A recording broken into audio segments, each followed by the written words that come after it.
Hello, everybody, and welcome to the Pick Six, the podcast by the Attractions Group, where we talk about the latest news in the theme park and amusement industry. Well, before we dive into this week's Pick Six, let me remind our listeners where they can tune into the Attractions Group podcast. You can catch us on all your favorite podcast platforms. We're talking about Apple, Spotify, Google, and be sure to subscribe to our YouTube channel. I think that's essential. That's where you really want to be, is watching us on YouTube. And be sure to like and share with like-minded friends who love the industry as much as you do about our show. Brian, what's story number one?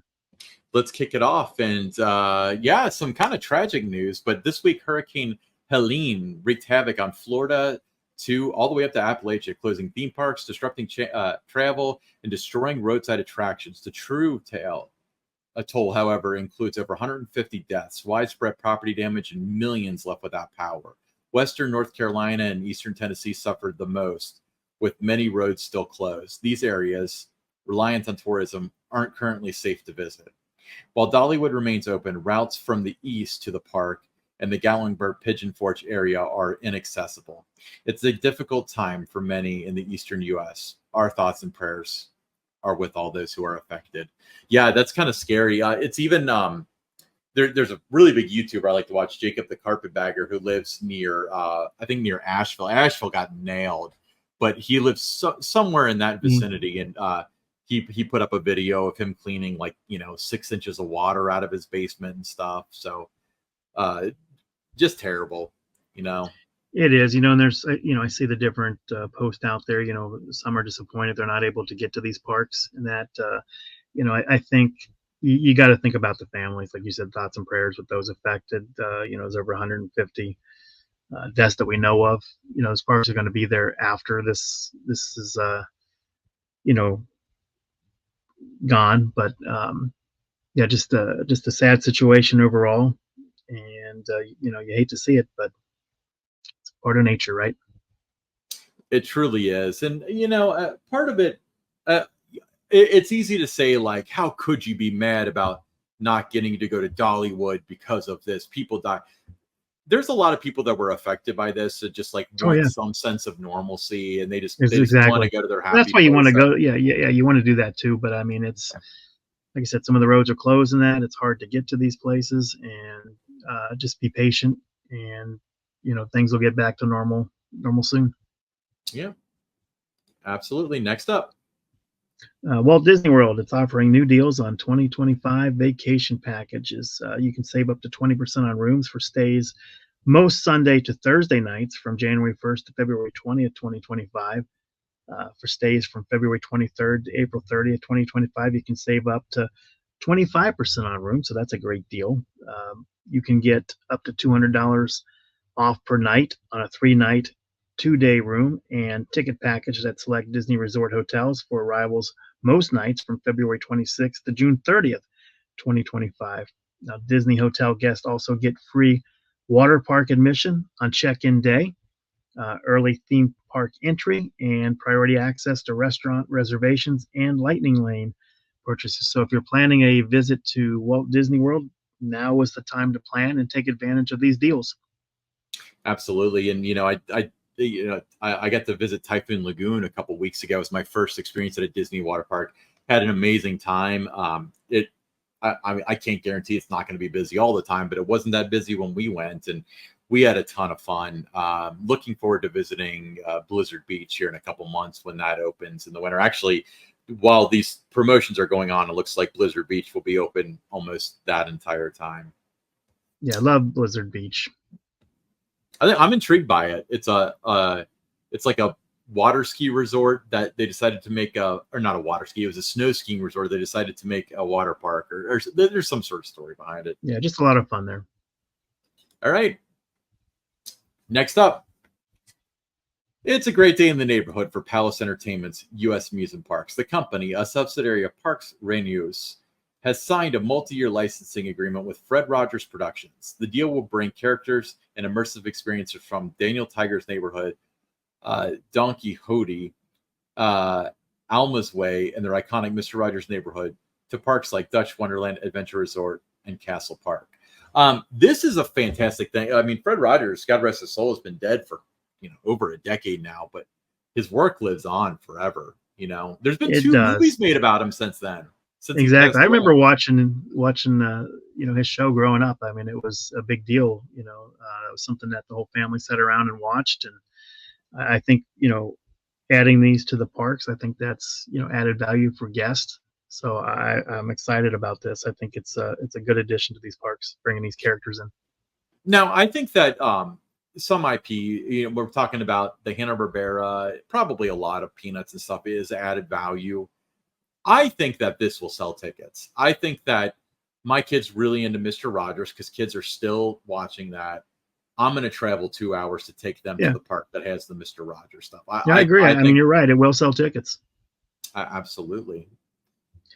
All right, Perfect. moving on. Universal Studios Hollywood is adding a Wizarding World of Harry Potter event to its Fan Fest nights next year. The California park previously announced this new after hours event series for next spring, featuring themed evenings for Back to the Future, Star Trek, Dungeons and Dragons, and now you've got the Wizarding World of Harry Potter to join this lineup. While Harry Potter is the only franchise currently represented by attractions in the park, Back to the Future and Star Trek were past Universal staples. So for the Harry Potter Fan Fest night, Universal promises magical creatures and more, including a new Niffler encounter. I'm intrigued by this. I think it's going to be really cool. I like it. I honestly think that my first visit to Universal Studios Hollywood will be for the Back to the Future one. I like I'm these that little big. events that are. Yeah, I think it's really nice, kind of cool, interesting that they're doing these things, these different types of events like this.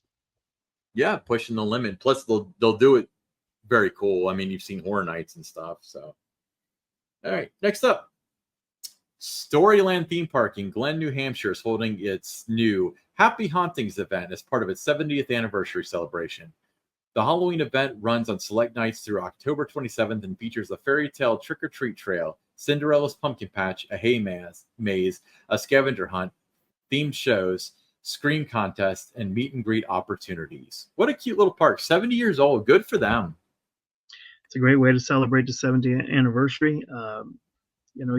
Families, they're always, no matter what part of the country you look in this time of the year, they're always looking for fun things to do with the kids. And, this is right up, that alley of the ultimate Halloween type party for kids in that area. Absolutely. Yeah. Then next up, I mean, Don, have you ever laid in a coffin, but like not at a funeral home? Because boy, do we have the Yes. story for you. Yes, I have. So risk takers, they'll have the chance to push their limits by spending 24 hours in a coffin to kick off Wild Waves theme park and water parks Fright Fest 2024. For the first time, Wild Waves is offering 6 volunteers the opportunity to test their endurance in the 24-hour Crypt Keeper Challenge, with haunted houses and rides mixed into the experience. The event begins at 8 p.m. on October 4th and will conclude 24 hours later. 6 participants are going to be chosen based on their reasons for wanting to take part in the challenge. Each participant will lie in a custom-built coffin created by Wild Waves carpenters and must endure not only the confinement, but also a series of fear factor style challenges throughout the night. According to Wild Waves, within the first 5 minutes of accepting applications, they had received 150 submissions. So a lot of interest in this. Participants, they had to be 18 years of age to participate, free of medical conditions that prevent extended periods of lying down. Wild Waves will have a first aid team on hand throughout the event to ensure the safety of all participants, but really unique opportunity, something that you just don't get to do every day. So 6 individuals are going to have that chance, and I'm sure they'll be talking about this for years. Yeah, I'll pass. No thanks. I'm just saying. Yeah. I mean, I did that. There was coffins that were out at Kings Island. It wasn't an event where they could do something like this, but just to kind of see what that was about or something, just to kind of lay down. And after about 15 or 20 minutes, you start to get a little uncomfortable, and you want to get out. So, I mean, it's to stay in it all night, for 24 hours. That is going to be a test of endurance. It sure will. All right, let's move on to the listener questions. The first listener question is from Wendy C. from Columbus, Ohio. My family is trying to decide between Kings Island and Cedar Point for Halloween events. Kids are 11, 14, and 16. Where should we go? Well, I think, Wendy, the decision has to come down to what's everybody's interest level. What are you really going to the event for? Are you going for the haunt experience? You going for the daytime experience? You going for the culinary experience? Are they thrill seekers? Do they want to ride roller coasters? So I think that's what you have to factor in. What's going to be most important, because every park. I mean, those two parks are different animals, and so it's. I don't think it's something that Ryan and I can tell you which one to go to. I think you just have to just talk with the family and what you really want to do. And then when you read what's available during the Halloween events at each of these parks, then it makes it a little easier to make that decision. Yeah, I agree. And it's also, you got to look at the ride lineup and stuff too. You get some cool night rides at both parks. So without having more information, it would be very difficult for us to make like a really good recommendation. But if the kids are, especially if they haven't been to like Cedar Point, this might be a good opportunity. However, I will warn you that Cedar Point is very, very busy during haunt, as is Kings Island, but Cedar Point is a little bit over the top, so you might want to consider working fast. But just what you're looking to do. I mean, if you're just looking, I think the Halloween event itself, from what people tell me, if you're talking about mazes and that, very comparable between the two parks. I think the atmosphere at Cedar Point, it's more in the back of the park at night, where Kings Island is more, the midways and internationally, the different areas all have something going on. So it's kind of the full park experience. So just a lot of different. I mean, you're not going to go wrong with either one. You're going to have a great time. But I just think around that kind of stuff, what's most important to you. Just think about that. Is it the Halloween event? Is it just the overall day at the park? Spending quality time with the family. You have to kind of go from there. Yep. Next listener question, Lanny M. from St. Louis, Missouri. With the Six Flags Cedar Fair merger, what do you think the future of my home park, Six Flags St. Louis, will look like? Will there be investments, or do you think it will be a neglected park in the shadows of Kings Island, Cedar Point, Carowinds, and others? Personally, I think that there are people with the new Six Flags. A lot of them came over from the legacy Cedar Fair parks that are, kind of in charge running the show, and that with these different, regional, managers and directors and things like that. I think they look at this park and they see what I do. I think they see it as a sleeper park, something that, there's some really good upside potential there. There's opportunity for growth there, more so than maybe some other parks with your season pass base and, getting people from around, that region to come to St. Louis for this. There's a lot of things to do in St. Louis. Why not tie in a trip to Six Flags St. Louis, right? If you're going to go to a Cardinals game, or you're going to want to go up in the Arch and that. So it can become very much a part of why people would be wanting to go to St. Louis. So I think they see high upside with it. So I think I would use the word your future there at Six Flags St. Louis is going to be bright. There's a lot of Six Flags legacy Six Flags parks that I think that have been terribly neglected by the company that you're going to see positive. St. Louis is not top of the list, but it's definitely on the short list of those parks where it's like, that's a big metropolitan area for them to just not invest in. Six Flags Chicago, Great America.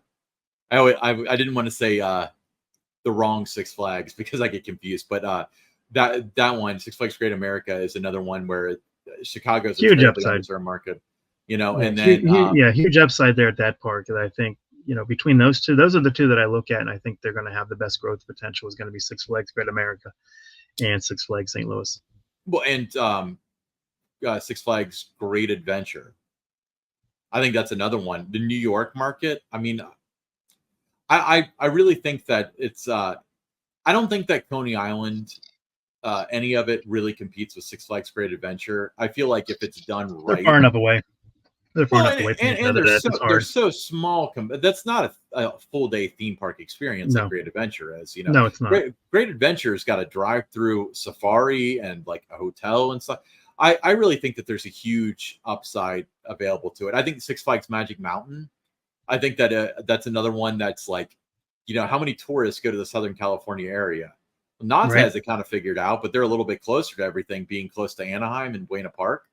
But like an hour and a half away at Magic Mountain, you've got some of the best roller coasters on earth. Like, make that part of the plans. I just think that there's a lot of areas that are underserved that have this current Six Flags parks, and a lot of it was because you had people that didn't know what they were doing, you had people that didn't have any money to work with, you had people that were desperate, you had people that were trying to avoid bankruptcy, and as a result of that, you go 16 years without putting a roller coaster in a park that serves 5 million people in a metropolitan area or whatever. Yeah, I really enjoyed my visits to Six Flags St. Louis the times that I've been there, and I think they've got some fantastic rides. But I think there's a lot to be excited about for the future there, and I think it's a sleeper park of all the Six Flags legacy parks. I think that one I would put the tag sleeper on it. Absolutely. All right, great Pick Six. All right, we'll be back next week with some more Pick Six and Attractions Group podcast. Stick around. Make sure you follow us on all your favorite podcast apps: Apple, Google, Spotify. You know the drill. YouTube, you know where to find us, and follow us on X at attractions_GRP. See you next week, everybody.